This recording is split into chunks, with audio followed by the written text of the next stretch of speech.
For more insight into the events that gave rise to this popular movement and the subsequent chain of events, we are now being joined by a lawyer and political activist, Dele Farotimi. Welcome, Dele. Thank you very much. Thanks for having me. Good afternoon. Good afternoon. So it has been a very long year with a tribunal and back and forth, and obviously it has come to this day, and I'm just wondering how you think the events have transpired so far over the last year, especially with regards to the 545 demands that initially kickstarted off this protest, the demands of the protesters on the behalf of the police and the government. Well, let me first of all explain something. I wasn't part of the organization or planning of the protest. If anything, I was looking on skeptically from the sideline, believing that those who were engaging the system with all this 545 demand, or any sort of demand for that matter, were merely wasting their time, because I always felt that it was a waste of time protesting to a man who cannot hear what you have to say. And I'm not talking about a human being, I'm talking about a system. The Nigerian system is not designed to be responsive to the demands of those who imagine themselves to be citizens in Nigeria. So when they started the process of all these 545 and SARS, I was asking myself, how do they expect SARS to end when the system that enables SARS continues to thrive? So I wasn't particularly holding my breath, expecting that anything substantive might change as a function of the protest. But as the protest progressed and took on a life of its own, and End SARS became End Impunity, it became End Bad Governance, it became End everything that is bad about Nigeria, and as the young people began to coalesce around each other and ignore the divisions that have always ensured that they never managed to speak with one voice, at least for years, they've been kept down, and nobody could find commonalities to their afflictions to the point where they could speak with one voice. But NSAS changed that. At the point where it began to change the narrative, I became interested, because I could see that the young people who were demanding an end to SARS had made the connection between the impunity that governs Nigeria and the SARS that they were protesting against. So whilst they might have started out protesting against the fruit, they soon began to realize that it was actually the tree that they needed to be worried about. So at that point, I was interested, and Nigeria reacted exactly as it is structured and wired to react. What they did in those 2 weeks of protesting, of speaking their voices, of uniting, of showing how it should be done, and it could be done with hope, what they did was that they offered hope. They sparked a passion and belief in Nigerians that they could own their country. That was what threatened the system. And that is why the system reacted the way it reacted, murderously. And then it began to deny what it did. So, but since then, the system would want us to forget. Lies have been told at different levels to kill the story. A lot of narratives have been changed. You find men whom you would ordinarily ascribe respect coming on here to come and twist the tale. But we cannot unsee what we have seen. An Instagram live feed is not something you edit. You can't hear brush history. I interacted with those who were injured. I saw persons, survivors. I spoke with one earlier today on the program. So when people begin all these lies, it doesn't matter. The point is this. The substantive issue of citizenship, which were raised and crystallized by the NSAS protest, have not been addressed. So a year from when the protests were called, the issues have remained with us. If anything, instead of admitting to what was done so that we can heal and perhaps find a different direction in which to travel, the Nigerian state has continued to lie about exactly what it did that day. Our rulers have continued on our to screens, strut if you can hear me, if nothing happened. The police commission... Dele, if you can hear me, because we have the 545 demands from those NSAS protesters on our screen, and some of them have actually been addressed? Because when you look at it, they said, of course, the release of some of arrested protesters, some actions have been taken, and also justice and compensation for families of victims. We saw some of those actions actually taken in respect to that. Then the independent body to oversee prosecution of officers within 10 days. Actions were taken in that light, and of course, psychological evaluation of the disbanded officers before redeployment. Some, not all, we've seen actions, and permit me at this point to bring in maybe Renu to help us deepen this discussion, because Renu is one of the youth representatives at the panel of inquiry, and she joins us now to interrogate a few things that went on there. Now, Renu, would you say that after a year or almost a year of sitting by this panel of inquiry, did we at least try to make a monumental move in terms of justice for people that were maimed, maligned, and probably denied justice all this while? Thank you very much, Arise TV. I'd like to say and repeat that I left the panel back in February, so that fact is clear. Then it's funny when we talk about the 5 for 5, actually, that after a year with the threat of fresh protests, the National Economic Council issued out some recommendation, I think, a few days ago. And like Dele Farotimi said, the Nigerian state is merely reactive and not proactive.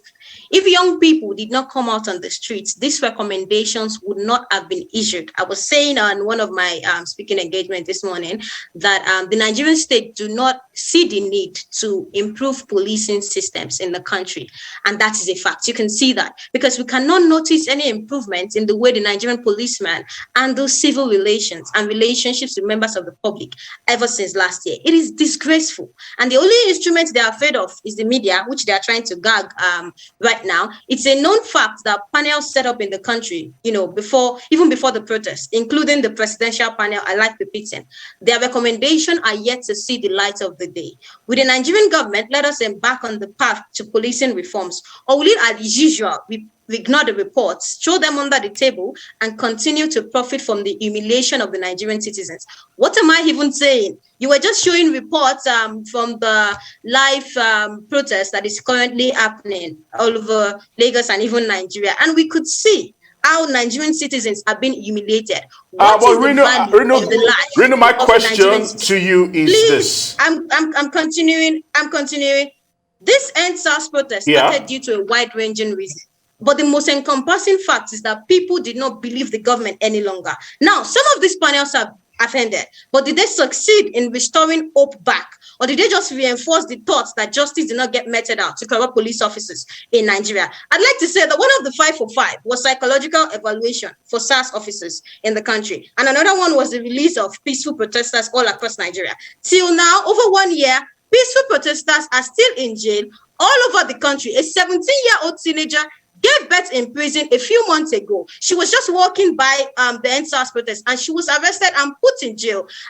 Going back to the psychological evaluation, now that I think about it, I said it earlier and I'm going to say it now, that we should not have asked for psychological evaluation for these disbanded SARS officers alone. We should have asked for psychological evaluation of many of our political leaders, because this is obviously now, Renu, you seem to be moving off trajectory. I just wanted to, my own question was, are you saying that this panel of inquiry was a very expensive waste of time and resources, that it did not achieve anything?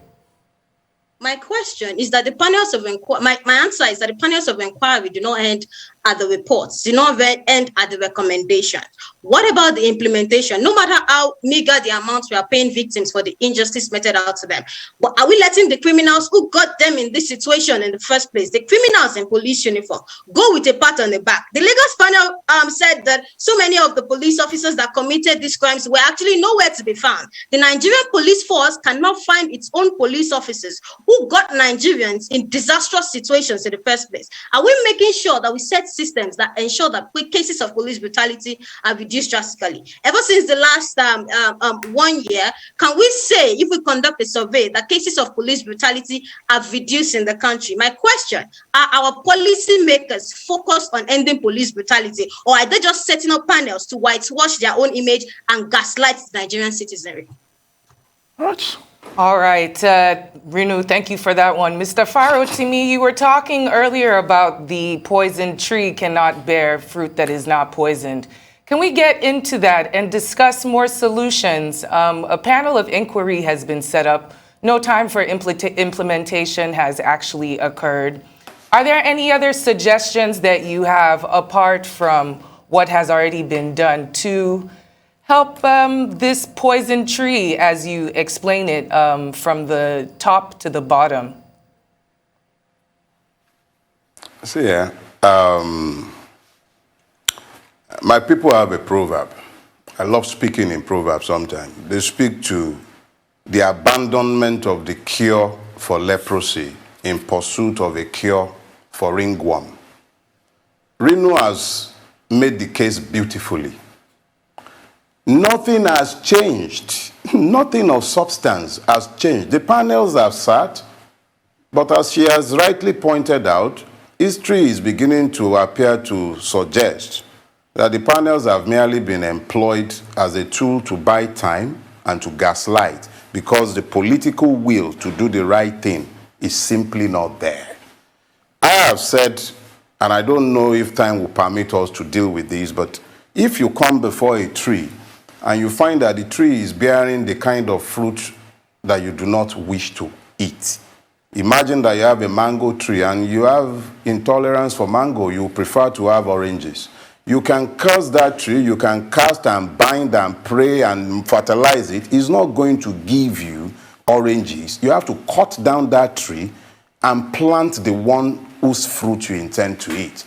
The problem with Nigeria is that the totality of our system is structured to have the kind of police that we have. The Nigerian police is deliberately staffed so that they are able to keep it on leash and make it complicit in the serial crimes of those who rule us. Let's be clear.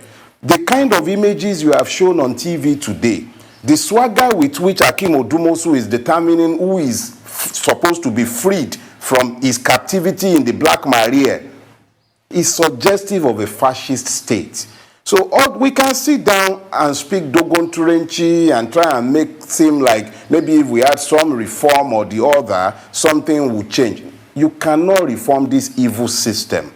Nigerians have to get to the point where they place the change they want to see on the table, talk to themselves across channels, across the tribal lines, across the religious lines, mobilize themselves behind a plan.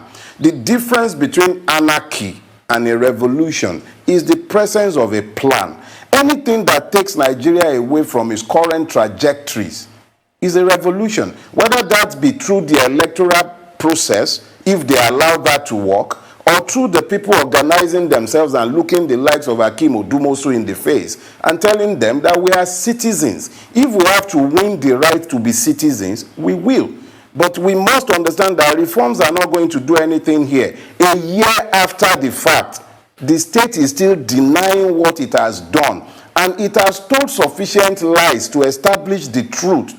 And we are still talking about the right to protest 21 years after being a supposed democracy. Please. Is it? All right. 22 years. Okay. And we are still talking about the right to protest.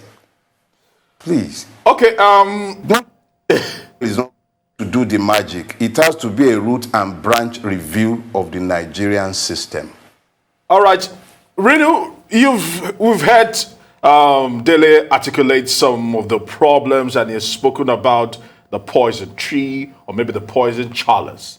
If we want to begin healing, where do we start from? Because all I hear today are the problems. If we want to begin healing, it might not be monumental. It might be just a fraction, but where do we start from if we want to have a national healing take place? Thank you very much for that question. I'd first start from the fact that the protests and SARS started with young Nigerians coming out on the streets to protest police brutality, and then the shooting started. We need to start with the government reaction to the protests, because we cannot claim to build a nation where there is injustice. We cannot move on when there are people that have died and that they've not gotten any justice whatsoever. Like Dele Farotimi said, the government wasn't focused on demands or creating solutions. They were only focused on how to end the protest. Before I start, the ruling class saw the protest as a threat, and evidence can be linked to what is even happening today. I don't even want to go into the fight for five. I'll start with what is even happening today. There's no two-way about it. Now, I like asking questions when I answer my whatever you want to ask me. Now, I would like to ask, is the future still bright? From endless protests to incessant arrests to extrajudicial killings by Nigerian police, it is not rocket science to figure out that the future of the Nigerian youth is under serious threat. Just last month, because I was getting tired of the rising cases of police brutality, I started documenting cases of police brutality across the country. And according to reports that I have, not the one that I don't even have power over, the ones that I have, over 10 young Nigerians were killed in September alone in Nigeria.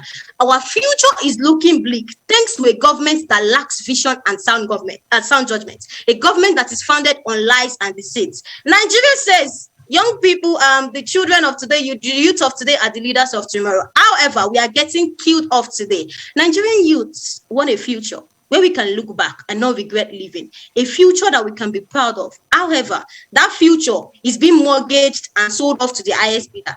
Our dreams are being killed and our ambitions are being squashed. The tomorrow that we have hoped for is not coming. And then under this government, we have been boxed into a place of despair. Go on social media today and see how traumatic young Nigerians are today. We are frustrated and we are tired. However, I'd like to end with this. Yes. We cannot be grateful for a democracy where lives are being lost for speaking up. You cannot ask us not to speak up when we are being killed, when we are being extorted, when we are being arrested indiscriminately. I saw CP Odumosu on TV this afternoon, gaslighting and whitewashing, the image of the Nigerian police. He cannot say that it's police officers. He doesn't know about them arresting and killing young Nigerians in Lagos and even all other police commands all over Nigeria. We will not back down from demanding for our rights and inclusion from this government. Neither are we going to stop from holding the government accountable to us. Hold on, because Nigeria is all some of us have.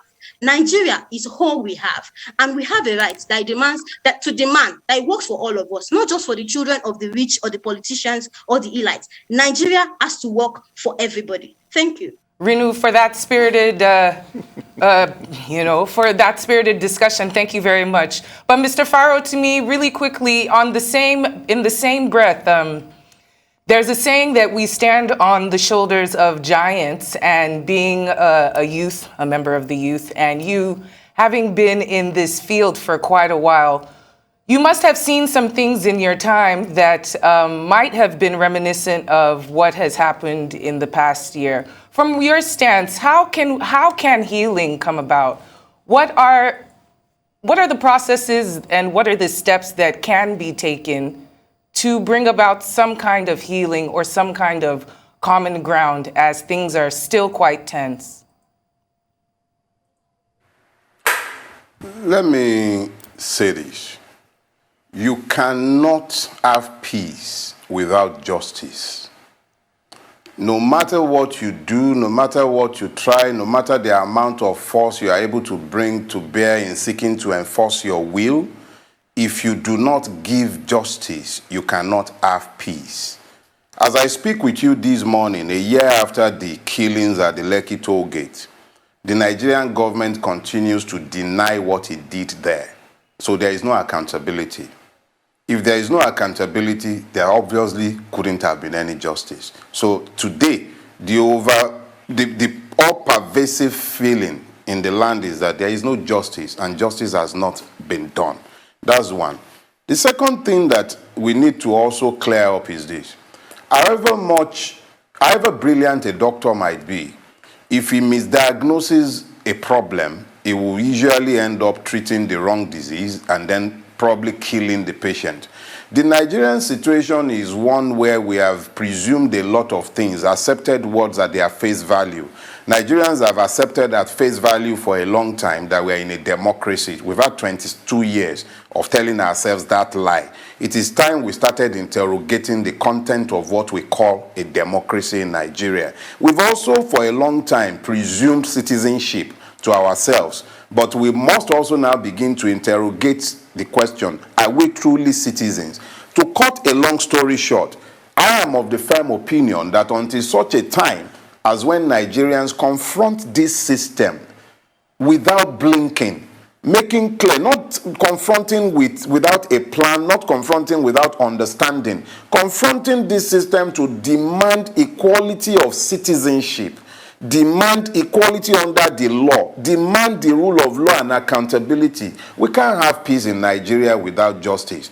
And justice is impossible to administer with a system of impunity that guarantees that some people must be let go of, that guarantees that there would always be strife. So without justice, you can't have peace. And you cannot have justice within this system of impunity. This system has to end. All right, I want to say many thanks to you, Dele Farotimi, and not forgetting Reno Duola, and for speaking to us today on the 1-year anniversary of the NSAS protest.